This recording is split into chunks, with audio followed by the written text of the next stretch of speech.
Ramzan special ইফতারের জন্য আজ তৈরি করেছি চিকেন পেঁয়াজু কিংবা চিকেন বড়া।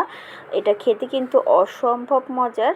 তো চলো পুরো ভিডিওটি শেয়ার করে নেওয়া যাক। তাহলে এভরিওয়ান, আসসালামু আলাইকুম। সবাই কেমন আছো? আশা করি সবাই ভালো আছো। তো চলো ভিডিওটি শুরু করা যাক। যেহেতু চিংড়ি বড়া তৈরি করব, তো যে কোনো ডালের বড়া কিংবা পেঁয়াজুর জন্য কিন্তু খেসারি ডাল কিন্তু একদম পারফেক্ট। তো আমি কিন্তু খেসারি ডালটাকে সুন্দর করে ক্লিন করে এখন ব্লেন্ডারের জারের সাহায্যে ব্লেন্ড করে নিয়েছি। সেটা দেখানো হয়নি, এটা দেখো ব্লেন্ড করা আমি আধা ভাঙা করে নিয়েছি। আর এখানে কিন্তু এই যে চিংড়ি মাছগুলো আগে থেকে ধুয়ে পরিষ্কার করে উপরে যে খোলস থাকে সেটা খুলে ফেলেছি আমি, তাই এরকম সাদা সাদা দেখাচ্ছে।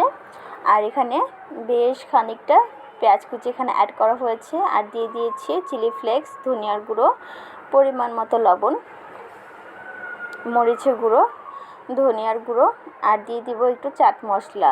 যেহেতু চিংড়ি মাছের বড়া রান্না করছি তার জন্য কিন্তু আমি আদা রসুনটা ব্যবহার করিনি, একটা চিংড়ি ফ্লেভার থাকবে তার জন্য।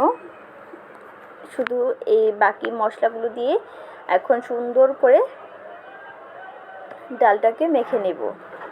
তো যাই হোক, দেখো সুন্দর করে আমি কিন্তু একদম পারফেক্ট প্রথমে ডাল আর পেঁয়াজ মশলাগুলি দিয়ে সুন্দর করে মেখে তারপরে চিংড়িগুলো উপর থেকে দিয়ে আবার একটু হালকা মেখে নিলেই কিন্তু হয়ে যাবে। তো দেখো ফাইনাল কিন্তু মাখানোটা হয়ে গিয়েছে। আর অন্যদিকে কিন্তু আমি ফ্রাই প্যানে তেলটা গরম হতে দিয়েছিলাম। দেখো এখন ছোট ছোট করে আমি সবগুলো বড়া এখানে ভাজতে চুলায় দিয়ে দিয়েছি। তো এখন উল্টে পাল্টে একদম লাল লাল করে ভেজে নিব আমি।